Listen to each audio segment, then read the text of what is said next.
Salam aziz dostlar, hər vaxtınız xeyirli olsun. Bugün 24 oktyabr 2025-ci il. Bu portakallar bizim yaz ayında çiçəklənən portakallardır. Bunlar isə yenidən çiçəklənir. Yəni oktyabr ayı olmağına baxmayaraq yenə də ikinci dəfə çiçək açır portakal. Yəni bu anormal bir prosesdir. Nə üçün bunu göstərirəm? Baxın, arılarımız çalışır. Yaz rejimi kimi çiçək tozu daşıyırlar. Demək, bəzən ölkəmizə xarici ölkələrdən arıçı mütəxəssislər dəvət olunur, gəlirlər. Təcrübələri ilə paylaşırlar. Yəni, bəzən nağıllar da danışırlar. Onu nə üçün deyirəm? Nağıl danışırlar. Ona görə ki, hər bir ölkənin öz xüsusiyyətləri var. Arıçılıq sahəsi elə bir şeydir ki, hər bir ölkənin, hər bir bölgənin, hər bir ərazinin özünə məxsus yanaşması olmalıdır arılara. Çünki baxın, indi görürsünüz arılar necə çalışır, yaz rejimi kimi. Bunu nə üçün sizinlə paylaşıram? Mən onların o soyuq ölkələrdə yaşayan arıçılar ki var, oradan gələnlərin hər birinə hörmətlə yanaşıram. Bunlar özünə görə profesional arıçılardır. Amma onların ölkəsində dostlar, arı saxlamaq asandır. Nə üçün asandır? Çünki onların ölkəsində sentyabr ayında, bəzən sentyabrda, bəzən oktyabrda artıq arılar çalışmır. Arılar salxıma keçir, sürfə dövrü bitir və arılar yem az sərf edir, enerji az sərf edir, varroanı yenidən pətəyə gətirmir. O arıçılar ki, gəlib burada nağıl danışırlar, bax onlar bizim ölkədə, Azərbaycanda arı saxlaya bilməzlər. Saxlasalar da ən azı bir 5 il onlara lazımdır ki, burada bu ölkəyə, bu bölgələrə uyğun arılara yanaşma tərzini tapsınlar. Ondan sonra arı saxlaya bilərlər. İndi dostlar, bugün mən arılarıma sublimasiya edəcəyəm. Çünki arılarımızı varroadan təmizləmişik. Hər bir şey normal. Amma bu o demək deyil ki, varroa yenidən arı pətəklərində peyda olunmaz. Yəni, arı çalışırsa, demək, içəridə sürfələr varsa, demək, varroanı sıfırlamaq çox çətindir. Yenə də çöldən varroa gəlib pətəyə düşə bilər.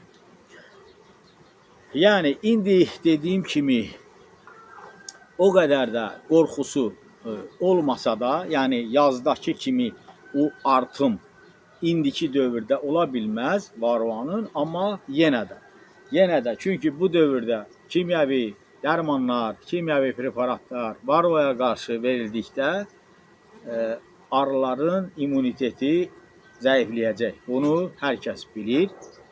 Çünki varroanı öldürməklə bərabər siz arıları da zəif etmiş olursunuz. Ona görə də bu dövrdə mən sublimasiya edirəm. Heç qarışqa turşusu da vermirəm. Çünki qarışqa turşusunu da sentyabr ayında normal temperaturlarda vermək olar. Amma indi də hava şəraiti istidir. Amma dostlar, arı ailəsinin gücü o deyil. Formik asid vermək üçün mükəmməl ən azı bir 6-8 çərçivədə arı olmalıdır ki, oradakı o formikin buxarlanmasına həyata keçirsinlər. Yəni onu normal, düzgün buxarlana bilsin. İndi mən o formik ilə bağlı danışmıram, verilişlərim var. Hər bir kanalımızda formik ilə bağlı hər il verilişlər paylaşıram. İndi ötən il bir Türk xanımının dilindən formiki biz əvvəlcə 3 qram, sonra 5 qram, sonra 10 qram veririk. Bu şeyi bütün Azərbaycan arıçıları artıq bir şuar kimi tutublar. Bugün 3 qram verirəm, sonra 5 qram verirəm, sonra 10 qram verirəm. Sonra da sezon bitdi. Vəssalam, arının kitabı bağlandı. Qardaş, məndən soruşursunuz, mən verirəm 20 qram, 30 qram, 25 qram vəssalam, arı ailələri ilə onları tənzimləyirəm. Bizim ölkəmizdə iqlim şəraiti düzgün olmaya bilir, yəni anormal keçə bilir. Çünki başqa ölkələrdə qış qışdır, soyuq ölkələrdə yay yaydır, yaz da yazdır dostlar. Ona görə bizim onlarla fərqimiz çox yüksəkdir. Çünki biz orada arı saxlaya bilərik. Amma onlar bizim ölkədə arı saxlaya bilməzlər. İndi baxın, görürsünüz arılar burada necə çalışır. Gül, çiçək var. Hər birinin ayağında çiçək tozu müxtəlif rənglərdə. İndi baxın ki, oğul istəyərəm ki, burada arı saxlasın. Odur ki, dostlar, bir neçə saatdan sonra inşallah arılarımıza sublimasiya edəcəyik. Ya Allah!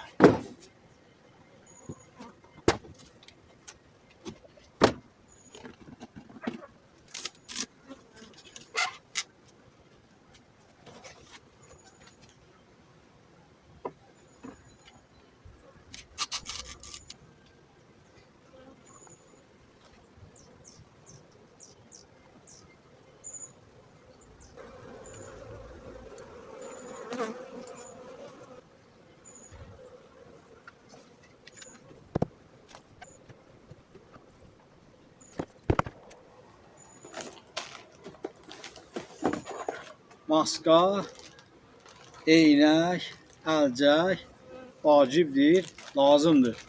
Yaxşı dostlar, mənim üçün gətiriblər. Allah canlarına dəyməsin.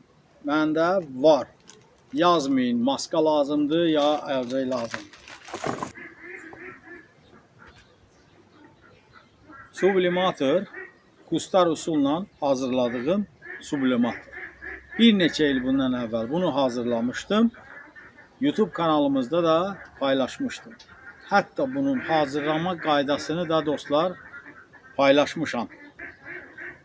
Bəlkə də yüzlərlə arıçılar Azərbaycanda mənim videolarıma baxıb, yəni bu sublimatoru hazırlama qaydasına baxıb özləri üçün hazırlayıblar. Hətta çoxları da mənə şəkillərini də göndərib, təşəkkürlərini də ediblər. Yəni əvvəl mən bunu paylaşanda buna bəziləri biraz yaxşı baxmırdılar. İndi şükür olsun, hər kəsin əlində Çindən gətizdirdikləri və yaxud Rusiyadan gətizdirdikləri sublimatorlarla sanki müharibəyə çıxırlar arıçılarla. Allah hər kəsə xeyir versin. Getdik.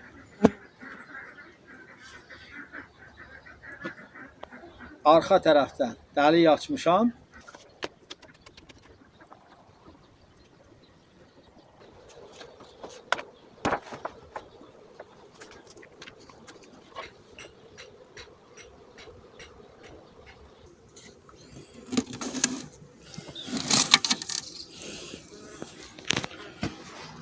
Deməli dostlar, biz bura kağız qoymuşduq.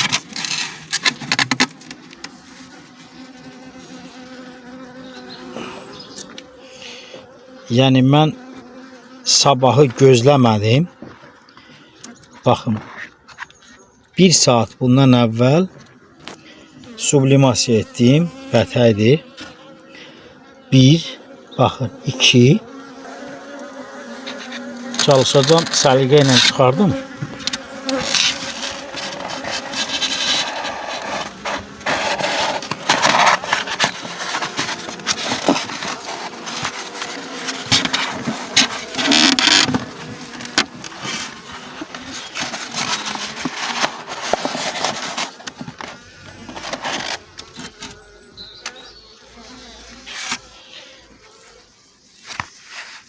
Bakın dostlar,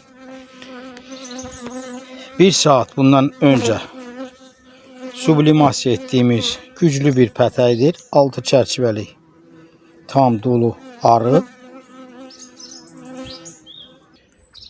Bakın varroa düşüb bu kağızın üzerine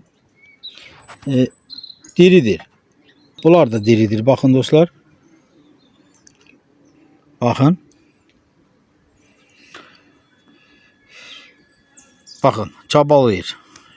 Bir saat ərzində 1, 2, 3, 4 4 varroa töküldü. Hem de bakın diridir. Bunun diri olması daha təhlükəli değil dostlar. Ne için? Quzuqulağı turşusu sublimasiya varroanın artıq sovuruculuq qabiliyyətini öldürür. Yani bu varroa artıq arının homolimfasını sovura bilməyəcək. Bakın. Ve bir neçə saattan sonra tələf olacaq.